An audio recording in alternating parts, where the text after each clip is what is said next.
San Antonio starts right now. A man is shot on San Antonio's northeast side. What police are saying this morning about the suspect that is still on the run. President Biden makes his first visit to the U.S.-Mexico border since taking office. I'm ABC's Justin Finch with reaction from the governor of Texas and the president's agenda in Mexico today. And let's look out there with live cam after a beautiful weekend, especially yesterday. We're at 49 degrees. And a good morning to you. We hope you had a wonderful weekend. It is Monday. It is January 9th. Thanks for joining us. Yeah, it was pretty nice yesterday, especially like in the afternoon hours. It was absolutely gorgeous around here for early July. Mike Osterhage joins us now for a look ahead at our work week forecast. Did you mean to say July just now? Did I say July? Yeah. It was that warm. July and January start with J. Yes. So work with me. Yes. Okay. For early January. I'll give you that one. So although it's going to feel like it's in kind of early April, the next couple of days, especially going in toward Wednesday, then we'll feel more like January by the end of the week. All right, I got some clouds hanging around here right now. Not showing up too awfully well in that picture. 30s in parts of the hill country, 37 Boerne Stage, 48 here in town, pair of 45s there, Port SA, as well as Converse. And don't have much of a breeze out there. And so temperatures may drop another couple of degrees. We've got that little bit of a blanket on top of us with those clouds. So we'll just make it down to the mid 40s. Mountain cedar is definitely on the high side, 9200 plus. Mold is on the low side. Of course, the updated count's going to come out later on this morning, and we may fluctuate a couple of degrees here and there. Mostly cloudy skies this morning, and we'll keep a lot of clouds around, especially the first half of the day, then get up into the upper 60s, so slightly above normal. And keep adding to that tomorrow, keep adding to that Wednesday. Then another front moving on through here. How cold will it get, and will it squeeze out any rain? Because we could use some. Details on that coming up in just a couple of minutes. Steph, Mark. Thank you, Mike. This morning, a man is in critical condition following a northeast side shooting. That shooting happened just after 5 yesterday on Ur Lane near the intersection of Southern Oaks Drive and Perrin Vital. Now, when San Antonio police got there, they found the victim with a gunshot wound to the torso. He was taken to the hospital by ambulance. Police are still looking for the suspect, but say this was an isolated shooting.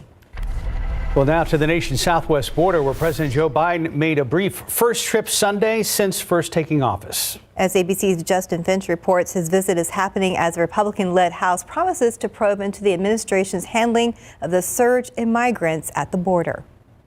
On a Texas tarmac, Governor Greg Abbott greeting President Biden with a letter outlining his plan to address the crisis at the border. I urge him in the letter to see the real chaos. Biden's first trip to the U.S.-Mexico border as commander-in-chief comes as El Paso grapples with this latest migrant surge, where he met with border guards and promised more resources. Averaging 2,500 daily apprehensions last month, the administration sending new funding and manpower, helping to cut that number to about 700 per day. The president joining top Homeland Security officials to tour a migrant processing center and speaking with field agents and local leaders. The DHS secretary calling out Congress for not fixing the country's broken immigration system. We want individuals who qualify for relief under our laws to come to the United States in a safe and orderly way. The administration's new immigration policies include sending 30,000 migrants back to Mexico every month, while launching an extended parole program allowing 30,000 migrants from Cuba, Haiti, Nicaragua, and Venezuela the chance to request asylum monthly, provided they clear strict requirements, such as having a sponsor in the U.S. and passing background checks. Tenemos la fe de que nos van a ayudar. This man from Venezuela telling ABC he has faith the U.S. will help him. The president is now in Mexico City, where he will meet with that country's president to discuss topics including strengthening U.S.-Mexico supply chains and the migrant crisis. Justin Finch, ABC News, Washington.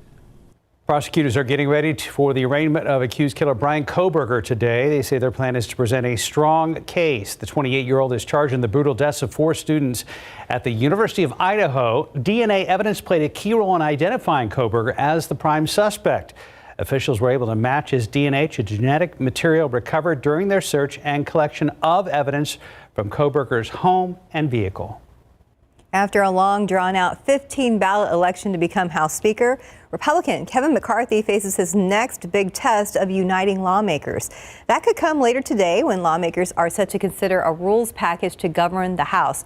Drafting and approving it is normally a fairly routine legislative affair, but right now it's the next shutdown for the embattled McCarthy. To become Speaker, McCarthy had to make concessions to a small group of hardliners who refused to support him until he yielded to their demands. Now those promises, or at least some of them, are being put into writing to be voted on when lawmakers return this week. It is being compared to the Capitol insurrection here in the U.S. In Brazil, authorities are picking up the pieces and investigating after thousands of the ex-president's supporters stormed Congress, the Supreme Court, and the presidential palace, then trashed the nation's highest seats of power.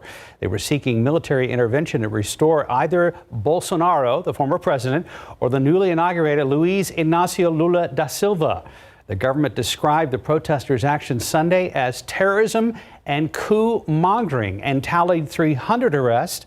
President Luiz Inácio Lula da Silva called the so-called fascist fanatics and their financiers must be punished and accused the former president of encouraging their uprising. 436, 50 degrees. Up next, a big change at the top for the Houston Texans. Plus, the Spurs get ready for the Grizzlies tonight.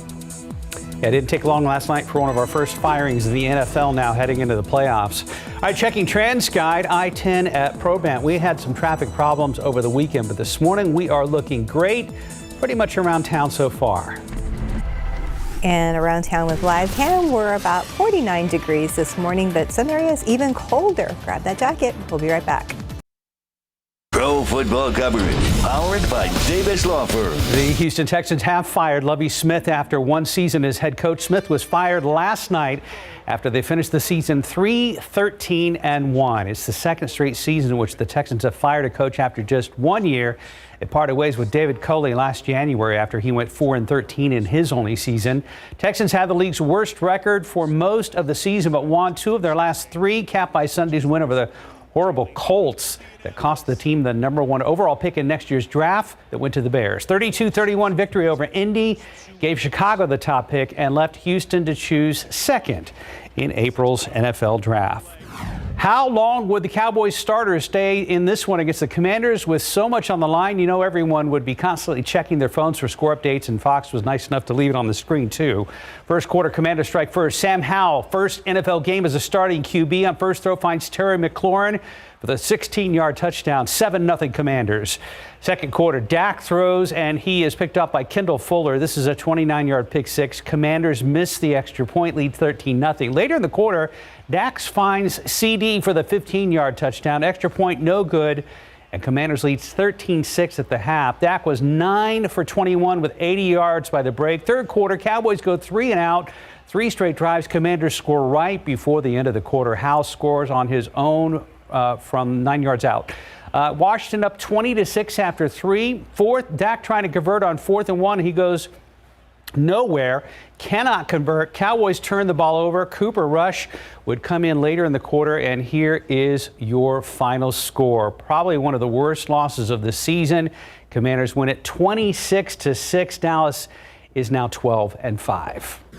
I mean, it's disappointing, no question. Yeah, the timing of it is definitely not what you're looking for. I clearly recognize that, but I think it's like a lot of things in life. When you get kicked in the punch in the mouth, you have a chance to respond, and I have great confidence in our football team that we will respond. For offense, just completely not who we are. I don't think I've seen us like that in damn sure the last 2 years. If that doesn't make you want to get ready to go in about 6-7 days, nothing else will. And that was as thorough butt kicking as we've had this year. All right, so here's a look at the NFC playoff schedule. It's Seahawks at the Niners. That's Saturday at 3:30 p.m. Then Giants at Vikings Sunday at 3:30 p.m. And then it is the Cowboys at Tampa next Monday night, 7:15. That game will be carried live right here on KSAT 12.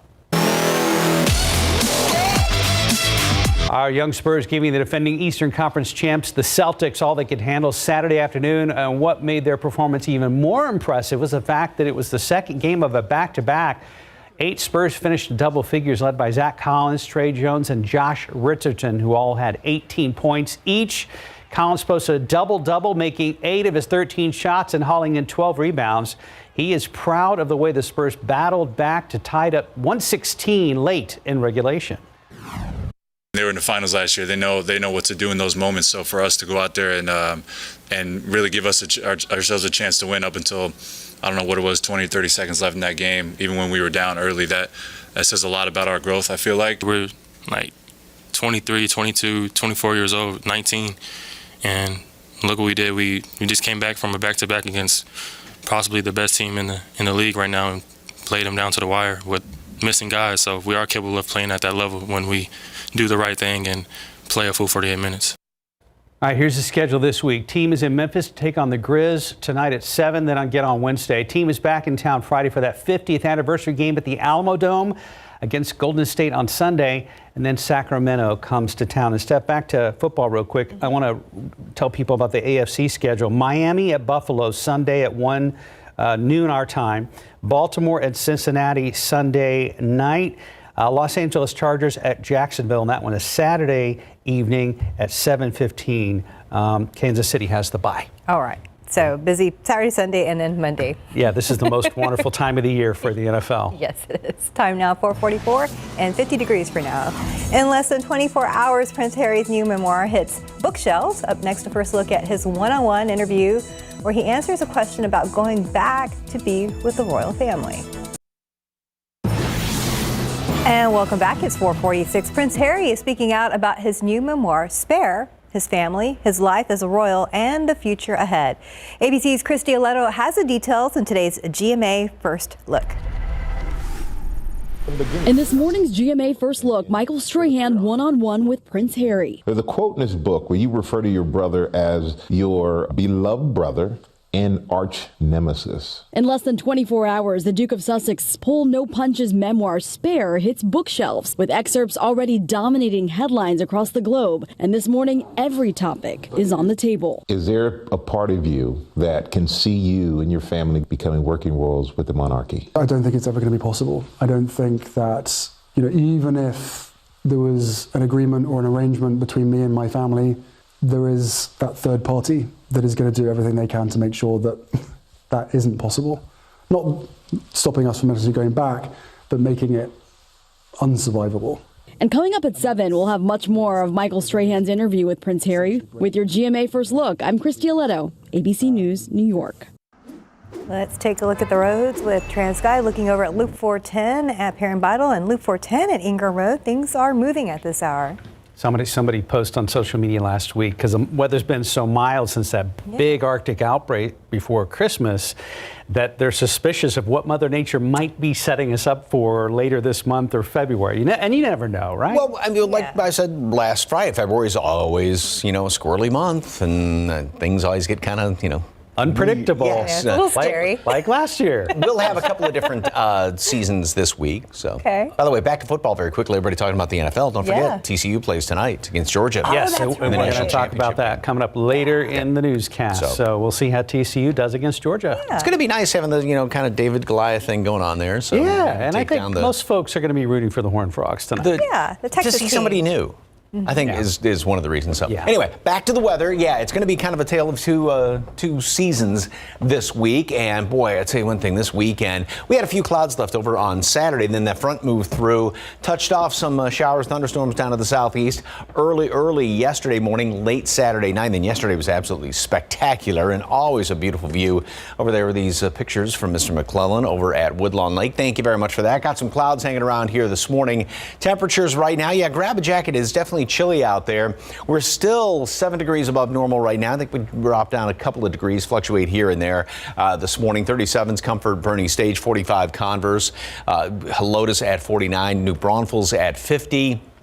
A lot of clouds this morning. They'll be fairly stubborn. We bottom out at 45. Then we're going to make it up to 60 today at noon. Again, still plenty of clouds around this morning. Then we'll see more sunshine as the afternoon rolls on, and that'll get us up into the upper 60s. So we'll be 5 degrees above normal. Then we're going to be clearing out throughout the evening hours, then some more clouds early tomorrow morning. So here's what the dew points are going to be doing. They're going to continue to go up. And as these go up, especially overnight, we're going to be seeing by early tomorrow morning with this extra humidity around here, a little bit of fog forming up. That's going to be the situation on Wednesday morning as well. And we're going to continue to pump in some of this humidity around here through Wednesday. Then we're going to start to see some changes. So here's all the clouds that hang around here this morning.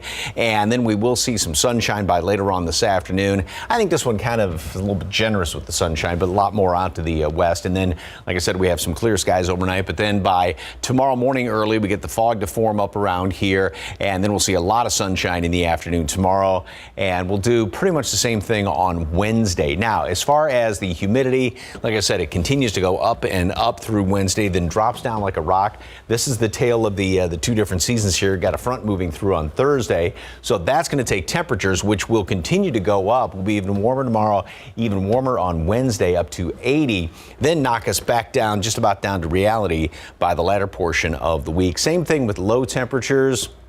Although we're not going to see anything too awfully cold, it'll still be pretty chilly and closer to normal readings by the end of the week. So forecast today, a lot of clouds hanging around here this morning, then some sunshine later on this afternoon, mostly cloudy at noon, 60. We top off at 68 degrees, so we'll almost be up to the normal high today.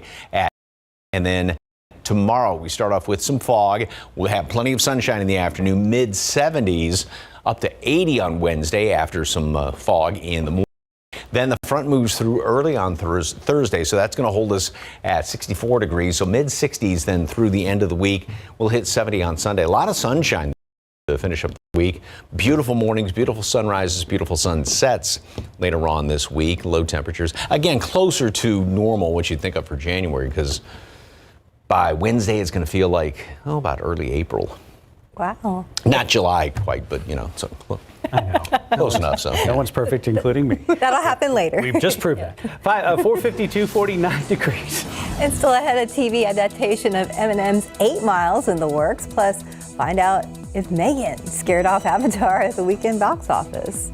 Let's take a look at all your lottery numbers. Pick 3, 876, Fireball 7. Your daily 4 number 0238, Fireball 2. Cash 5, 4, 7, 21, 26, 32. Lotto Texas 1, 15, 16, 30, 49, 51. Your Powerball numbers 35, 36, 44, 45, 67. Powerball 14, Power Play 3. The new Avatar movie hangs on to the top spot at the box office, and Eminem's 8 Mile is getting a TV show. For our latest on what's happening in Hollywood, here's ABC's Matt Wolf. Megan, turn off. I thought we were having a conversation. First weekend of 2023 and the first box office hit of the year, as Megan pulled in a better than expected $30 million take this past weekend thanks to its viral buzz and solid reviews. The way of water connects all things. But the number 1 slot still going to Avatar, The Way of Water, taking in another $45 million, becoming the 7th highest grossing movie of all time, with $1.7 billion globally. Aren't you Merle the Pearl? Well, some folks like to call me that. With a signature bowl cut, he became America's little brother to millions of Gen X viewers on 8 is Enough.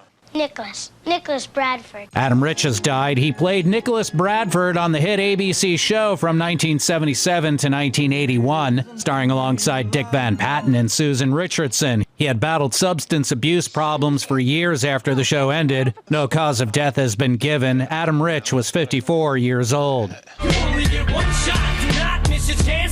Rapper 50 Cent says a TV adaptation of Eminem's 8 Mile is in the works.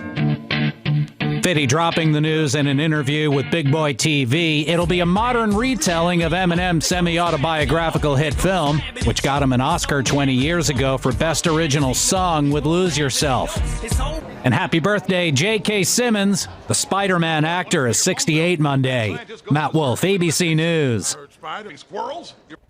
And time now is 4:57 and 49 degrees for now. Prosecutors are preparing for the arraignment of accused killer Brian Koberger today ahead on GMSA. They say they're planning to present a strong case regarding the deaths of 4 University of Idaho students.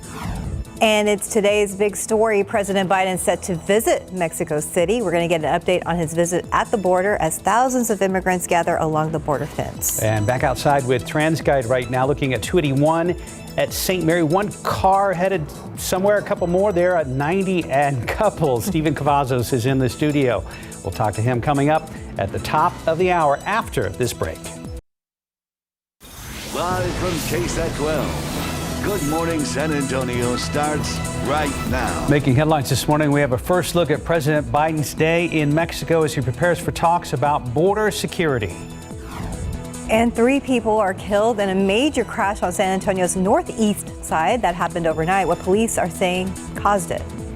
Outside this morning, we have cooled down into the 40s here in town. Mike has your work week forecast coming up. Good morning, everybody. It is Monday, January 9th. Thanks for joining us. Hope you had a great weekend. And yeah, a little cold morning after such beautiful temperatures, especially yesterday. It was fantastic outside. Mike, good morning to you. Good morning. Yeah, yesterday it was almost picture perfect in the afternoon after that front moved on through Saturday evening, early Sunday morning, touched off a couple of showers, especially down to the south and east. Now the clouds have moved back in here this morning, and that has held temperatures up a little bit. So we're dropping down and have kind of stabilized a little bit. 49 right now. Dew point stands at 36, and just a bit of a breeze out there. Not a whole heck of a lot of humidity, relatively speaking. 68 for a high temperature today. So we're going to be still 5 degrees above normal, and it's going to be very spring-like for at least the first half of the week. Then things will be changing. More on that in a second. The aquifer yesterday went up 1/10 of a foot, and the allergens, a lot of mountain cedars, still right in the throes of the mountain cedar season. Mold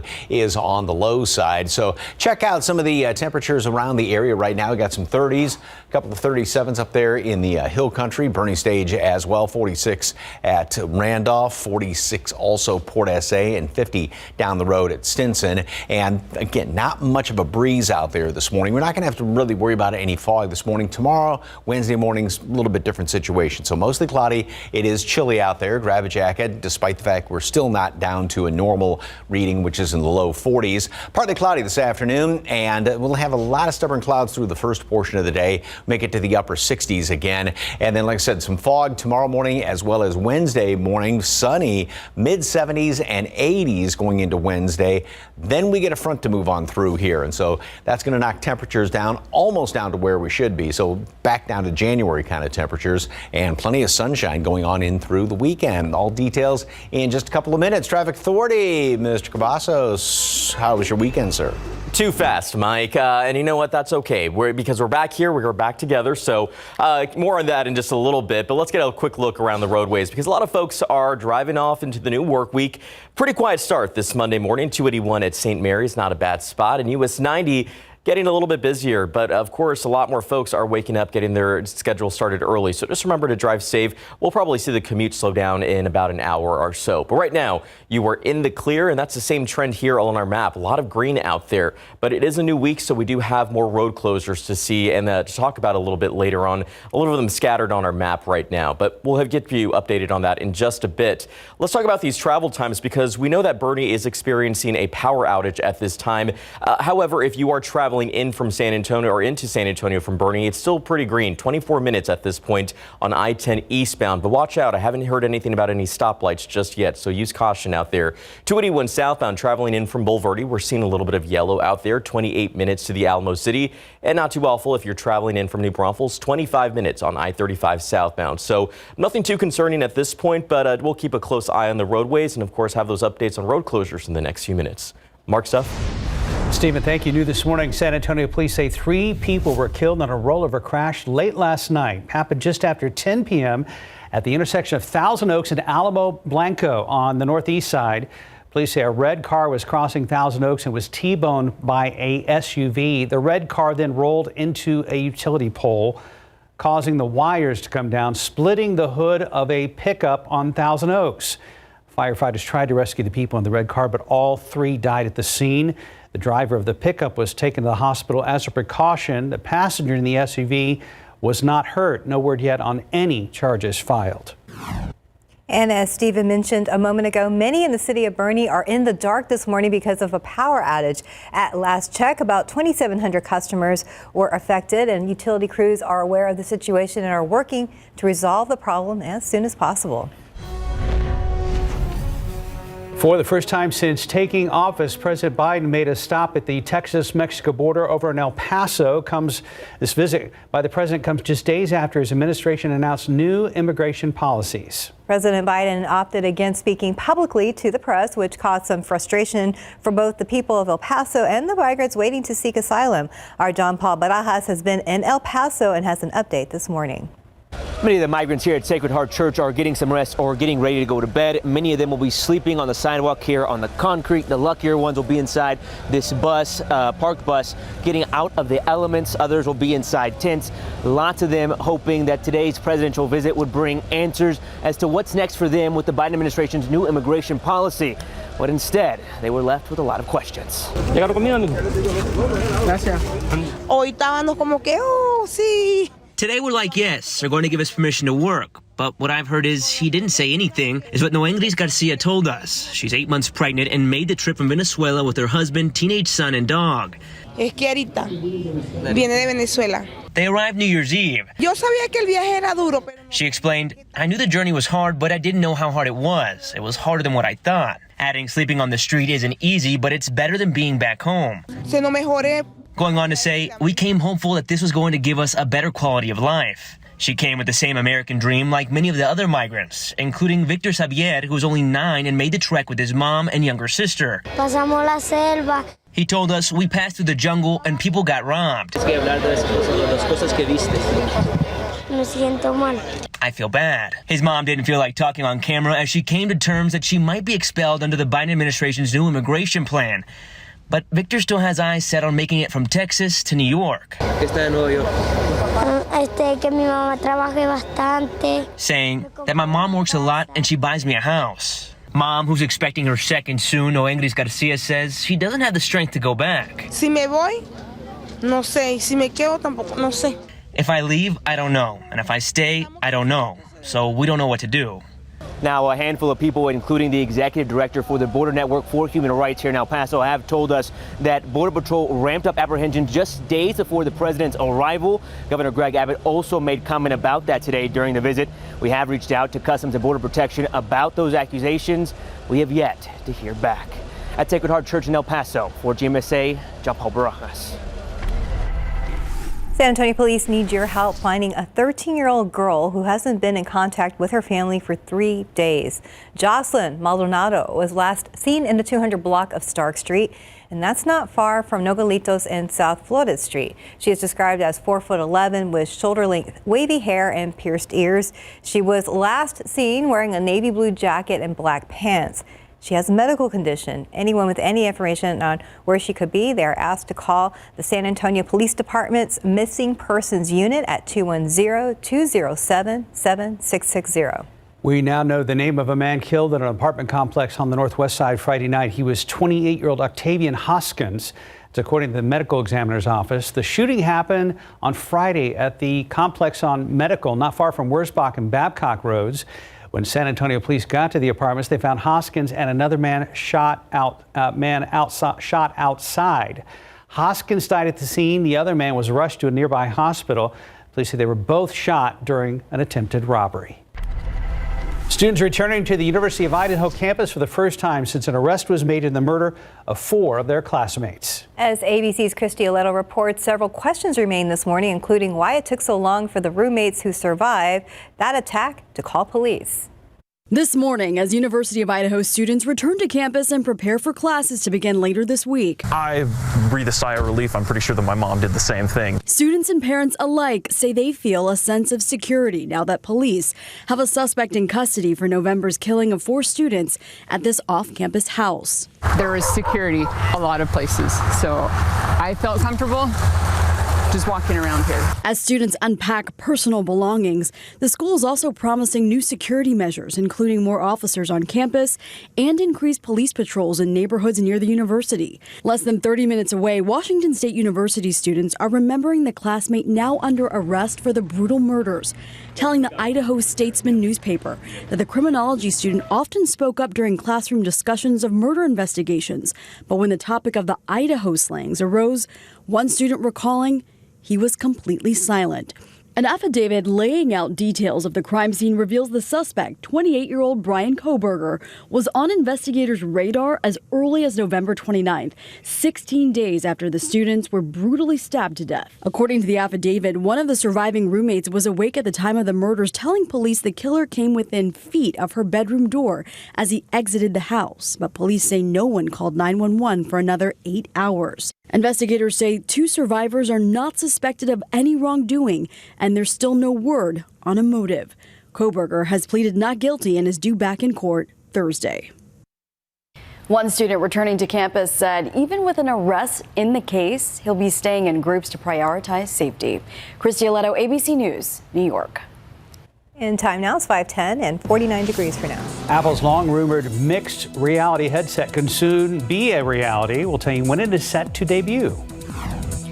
Up next, neighbors react to a huge fire in Converse that destroyed a family's home over the weekend.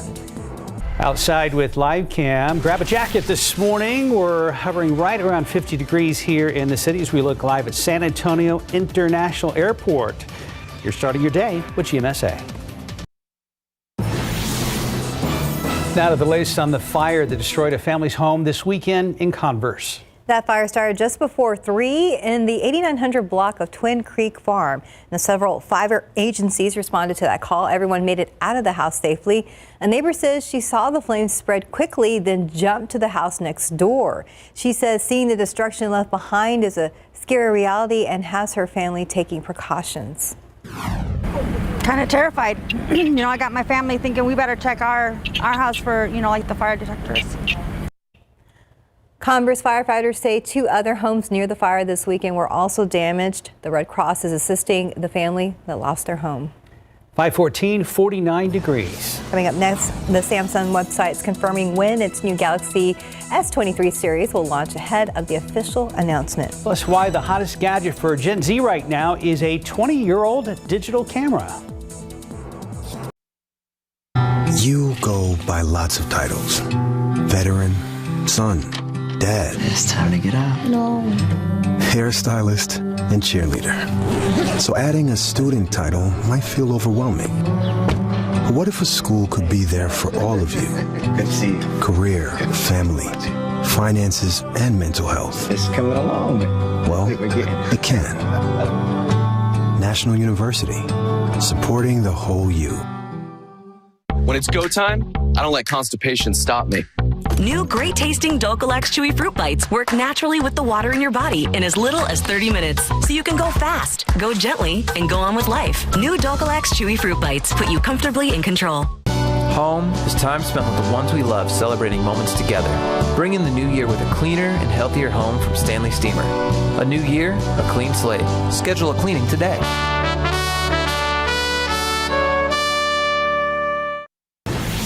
In today's Tech Bites, Apple's mixed reality headset reportedly closer than ever to debuting. According to Bloomberg, Apple's virtual and augmented reality headset is expected to be announced this spring. Apple has been working on a VR headset for several years. Samsung may have accidentally spilled the beans on the debut of its Galaxy S23 phone series. The company's Colombian website revealed that its Unpacked event will be February 1st, then removed the page. The new phones are expected to have a triple camera setup. And it seems the hottest gadgets for Gen Zers are digital cameras made years before some of them were even born. They're turning to point-and-shoot devices like the Olympus FE230 made in 2007 to take pictures instead of their smartphones. Now, I, for one, am glad Gen Zers are developing this hobby. Not trying to be negative, I just hope they don't lose focus. Those are your Tech Bites. Have a great day. Okay. It was okay. So does he come up with these on his own? Is there like a room at ABC? I think he does these on. Okay. He's got to do them on his own. Got I would think so. Yeah, that's not too bad. Yeah. But it's funny, 2 of those puns talking about a digital camera developing in negatives. It's like, What's film? Kind of. Also, But digital still, it was good. cameras, though. Yeah, digital cameras. We were talking about that just a few minutes ago, making a comeback. Yeah. I remember in high school, Polaroids were the cool thing to have. I know, so maybe in the future, iPhones will be.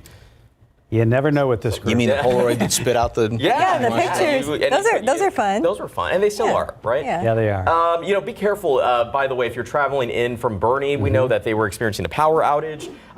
Not sure if we've seen any progress here. I need to update and find out if we've been seeing anything from Bernie police, but obviously they are experiencing a power outage, and we want to make sure that you're aware that any street lights could be out right now, so just drive carefully on the streets. But back here in town, things have just been moving fine. 410 at Jackson Keller. Not a bad shot there, and 410 at Perrin Bidle. A few more folks making their way on by. As we mentioned, the big talking point, at least for right now, will be some construction. You can see a bit of that scattered on our screen right behind me.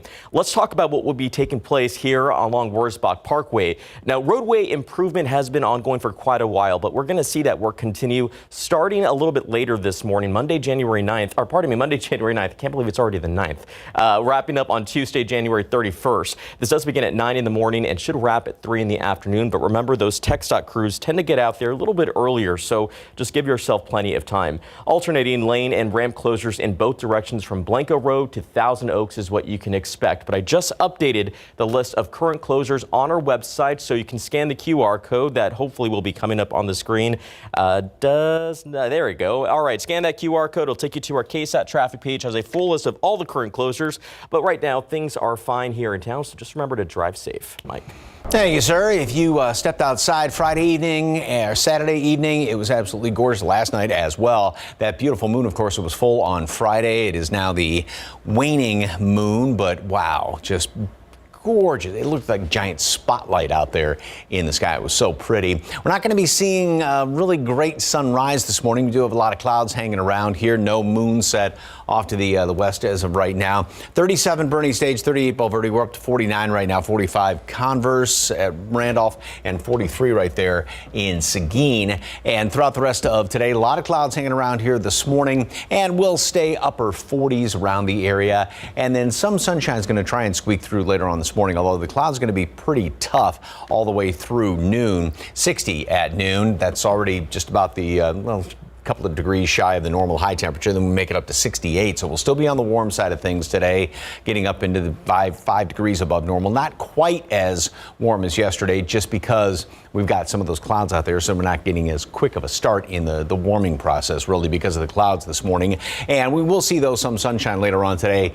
And this model, I think, kind of is generous as far as the abundance of sunshine later on this afternoon, but some clear skies overnight then. But early tomorrow morning, we get the humidity coming on in here, clouds, and then more sunshine in the afternoon. We'll do pretty much the same thing on Wednesday, keep a couple of clouds around in the afternoon. And then on Thursday, notice how there are a couple of showers well off to the east, and that's pretty much about it. And again, this kind of does a broad brush as far as any rain chances. So we have a front moving on through here, but for most all of us, except well off to the east, it's not going to do much of anything. It will knock temperatures down, but rain-wise, it's going to be pretty much about it. We're not going to be seeing anything. And then we go on in through the weekend, and a lot of sunshine around here. So it's going to be beautiful January weather. Again, despite the fact we're not going to see any rain. Really cold stuff up to the north, but for the most part, that all just stays up there. We'll get little samples of it, if you will, but still there is nothing in the short or long range forecasts to give us any indication of any Arctic air coming on in here. 60 at noon, mostly cloudy skies, and high temperature today makes it up to 68, and we'll see more sunshine as the day rolls on. Clear skies for the first part of the evening, then clouds move in early tomorrow morning with some fog. We will see some fog on Wednesday morning as well. 76 tomorrow, 80 on Wednesday. So coolish in the morning, very warm in the afternoon. Then the front moves through early on Thursday, and that'll knock us closer to normal readings. Mid 40s, mid 60s, and then 70 by Sunday. Very nice overall. Yeah, and tale of two seasons this week. Definitely. Thank you, Mike. 523, 49 degrees. Up next, how the movie Tar is given top film honors by film critics. Then actor Don Cheadle talks about when he first joined the Marvel Cinematic Universe. Award season is now going full speed in Tinseltown. CNN's David Daniel has the latest big film awards to be announced and more movie news in today's Hollywood Minute. Lydia Tarr is many things. Tarr is winning many awards, the latest from the National Society of Film Critics. The group named the drama the Best Picture of the Year and gave Best Actress honors to Cate Blanchett for the title role and Best Screenplay to writer-director Todd Field. The Banshees of Inisherin collected a couple of prizes. Colin Farrell won Best Actor for his performances in that film and After Yang, and Kerry Condon was named Best Supporting Actress, while the critics honored Ke Huy Quan from Everything Everywhere All at Once as Best Supporting Actor. Hey, buddy. Didn't expect to see you here.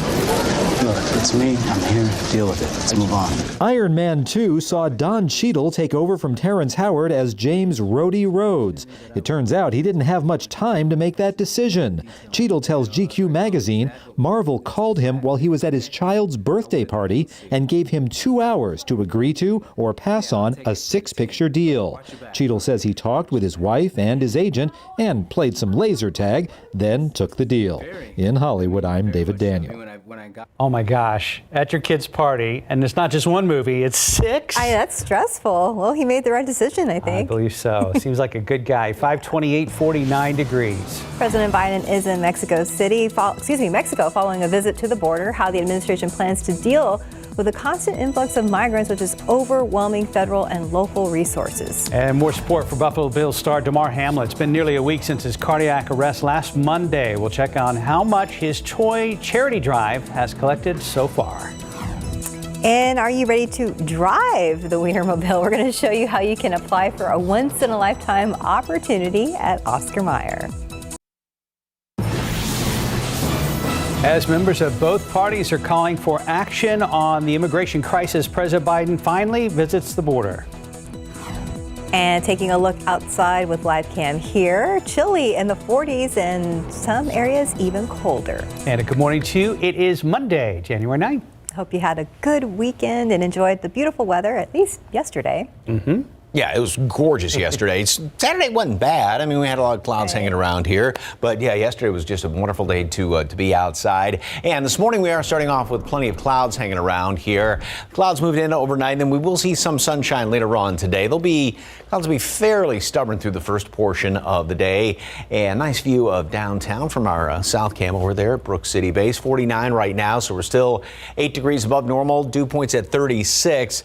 Not bad. It's relatively lower humidity and just a little bit of a breeze out there. 30s in parts of the hill country. Valverde 38 degrees, 39 Bernie Stage, 50 at Stinson, and 46 right now over on I-10, just south of I-10 over there in Gonzales. Mountain Cedars way up there, still on the high side. Of course, we are right in the heart of the season. Mold is on the low side. And throughout the rest of today, again, a lot of clouds, a lot of stubborn clouds throughout the first portion of the day. We make it up to 60 at noon. Then we'll see some more sunshine later on today with still a few of those leftover clouds, 68 degrees, and then more clear skies overnight tonight. But then the humidity is going to work its way back in here overnight. So tomorrow we're going to be starting off with some fog, maybe a little bit of mist around here. Plenty of sunshine in the afternoon, and it gets even warmer. And it gets even warmer on Wednesday. Then we got a front moving on through. So will we see January temperatures by the end of the week? Details coming up in just a couple of minutes. Traffic Authority, anything on the road yet, Stephen? Just a few more folks. Mike, at this point, we really expect to see some quiet roadways and maybe a few more folks getting their way on by. But let's get a quick look around town. 410 in McCullough, one of the busier spots in town, really doesn't look too bad at this point. And 1604 there at FM 78, not a bad shot either. But you see there at Jackson Keller, a few more folks are getting their morning started early with us. So just expect to see some slowdowns probably within the next hour or so. But you will see a lot of green and a lot of pavement for the majority of the roadways here in town. Let's take a look at those travel times. If you are traveling into San Antonio from any of these communities, you are in luck. Green across the board. I-10 westbound from Seguin, 29 minutes at this hour. For our friends on 87 traveling in those northbound lanes from Livonia, you can expect about 33 minutes, which is pretty normal at this time. And for our friends down in Floresville, 28 minutes at this point. So again, no rush, no need to rush as you get your morning started. Again, the roads in town also very quiet, but we do have some new road closures to mention that will take place this week. We'll have more of that coming up in the next few minutes. Mark, Steph. Thank you, Stephen. A local family is reeling from the news of a deadly crash. 3 people, including 2 children, were killed when their car was hit by an SUV. Now, this happened on Thousand Oaks near Perrin-Bottle Road, and Katrina Weber joins us live with the latest. Well, good morning. We just spoke with some relatives of some people who were involved in this crash. 3 people killed. They told us that the driver involved is a 20-year-old woman, and she was with her 2 brothers, 10 years old, and the other one about to turn 18 next month. This is where it happened. The street's still closed because we still have power lines and also a utility pole down in the middle of the street.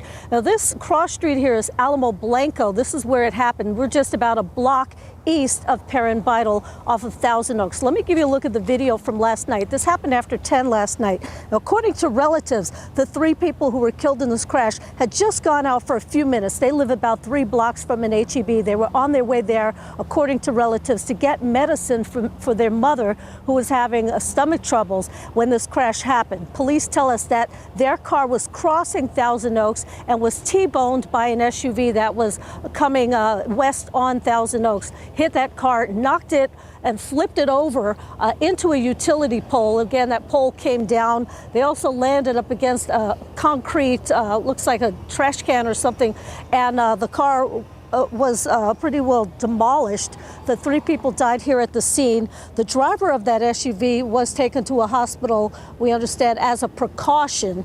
Now, we also heard that the power lines did come down and cause some damage to a truck that was just going along the street here. No word on any injuries in that pickup. But again, 3 people killed, 3 siblings, a 20-year-old woman and her 2 younger brothers.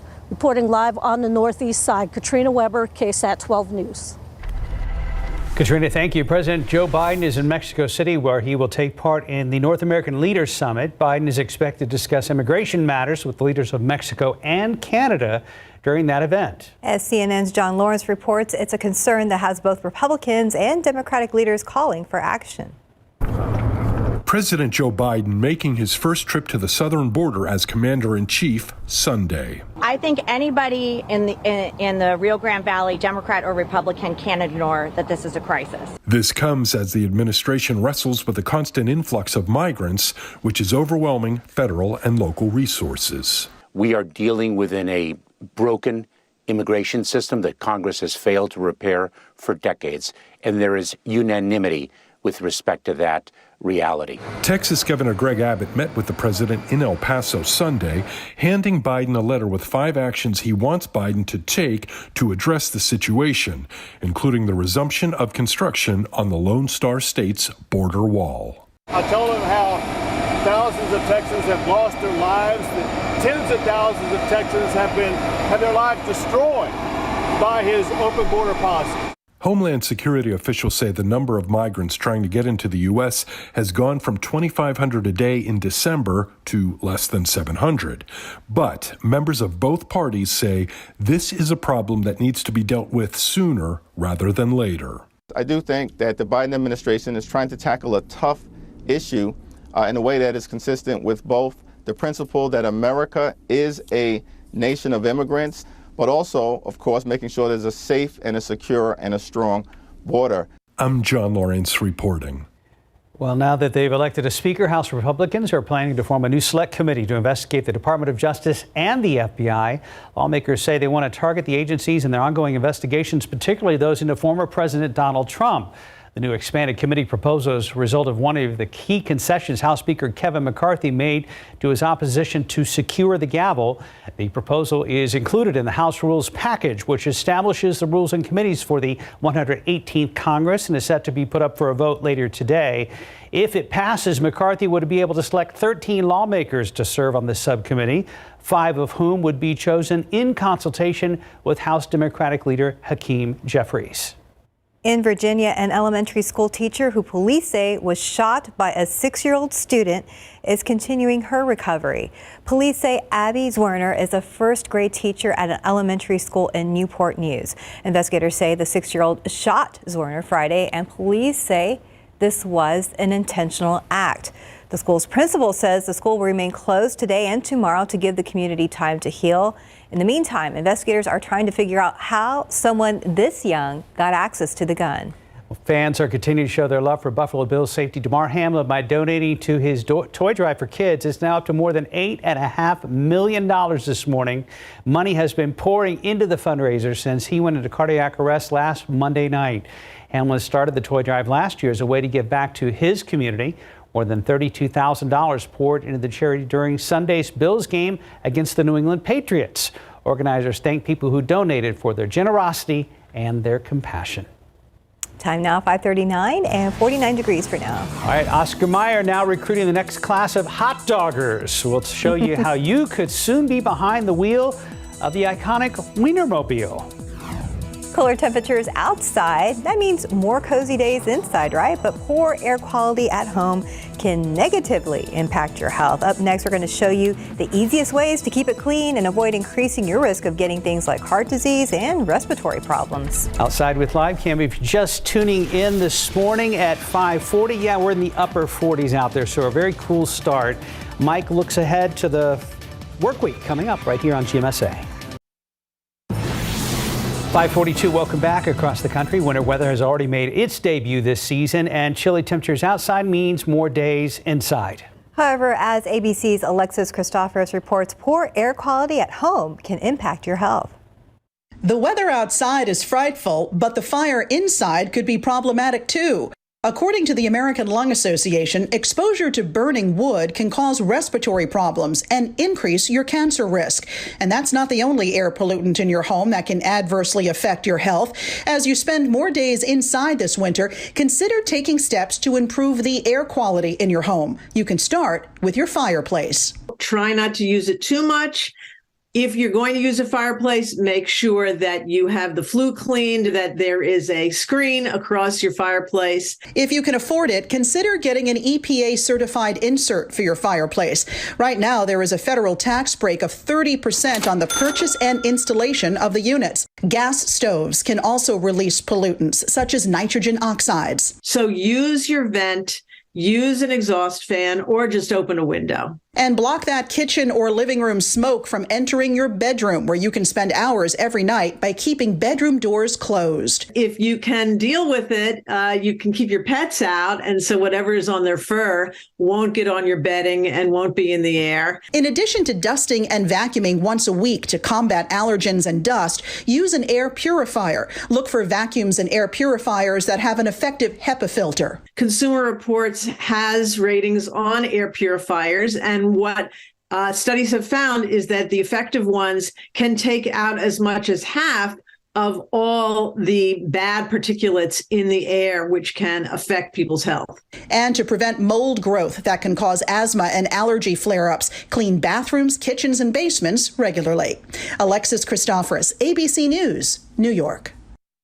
Time now, it's 5:44 and 49 degrees for now. Up next, find out why beer prices are going up and which brands are affected the most. And let's look out there with TransGuide looking over at I-35 at New Braunfels Avenue. Things are moving. A few more vehicles on the roadway at 5:45. Be careful out there. 5:47 in your morning consumer headlines. Beer drinkers are having to dig a little deeper into their pockets. An industry observer says beer prices, not including sales at bars and restaurants, jumped 7% during the last 13 weeks of 2022. Prices of some of the popular beers, including Bud Light, Miller Lite, and Coors Light, increased even higher by 10% during that time. Breweries have had to raise prices due to inflation and the increased costs of shipping and ingredients. However, industry insiders say while people are generally buying less beer, higher prices are making up for it, with sales up about 2% last year. Picture yourself behind the wheel of a 27-foot hot dog. Oscar Mayer is now recruiting the next class of its drivers for its iconic Wienermobile. The drivers are called hot doggers, and not only do they get to drive the Wienermobile through 20 states, they get to serve as an Oscar Mayer spokesperson in more than 200 events during the year. So hot doggers also document their journeys on social media. The company says they are looking for graduating college seniors who have an appetite for adventure. Thank you for the Oscar Mayer theme song, Mike. Steven, you know the words to that song? No. I just thought you were whistling while you work. No, there's a He was song. doing the old school Oscar Mayer commercial. You have to look at it. Let's go to Steven over in traffic right but now. I do love a good hot dog, so I will There you do go. that. Can you imagine if you saw one of those mobiles stalled out on the highway? You know, I'm sure a lot of people would wanting to help out. We've had it here in the parking lot before, and it took up the whole front parking lot. It was so big. Yes. Well, none of that happening right now out on our roadways, but let's get a quick peek at some of the ordinary traffic that we tend to see around this hour. Just a few folks making their way on by. No big issues out there to report, at least from what we're seeing on TransGuide. But within the last few moments, I did see a crash popped up there along US 90. Looks like that could be in the eastbound lanes, but I'll speak to our friends at TransGuide and find out what the conditions look like and what you can expect if you're traveling in that early. But let's take you to some road work that will take place tomorrow over on I-10 on the east side of Bexar County. Road work will continue tomorrow morning around 8, and that should wrap around 5 in the afternoon. So this is a full day closure, and we'll see that on the eastbound frontage road from Cibolo Creek to Zoll Road. But if you've driven by I-10, it's likely that you've encountered some of the closures out there. So just remember to drive safe. It's another busy spot. But back here in town, it is pretty quiet and no Wienermobiles just yet. I know. But wouldn't you relish the opportunity to drive? Look at that, Andrew Denver, you watch out. No kidding. So our producer Hardy just sent us a link to an email, and it's a Wienermobile tracker. Yes, and, a little tracker. Really? They're all over the country right now. There's more than one. I guess I didn't know that. Just not in our area. It's like 8 come to a package. You get. He's going to keep them coming. It's pretty good. You're on a roll this morning, yes, Mike. you are.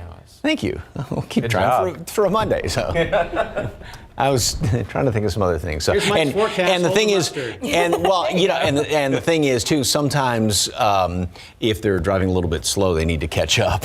Oh God! Wow! Okay. By the way, it's National Dad Joke Day. Is it? No, I'm just making that up.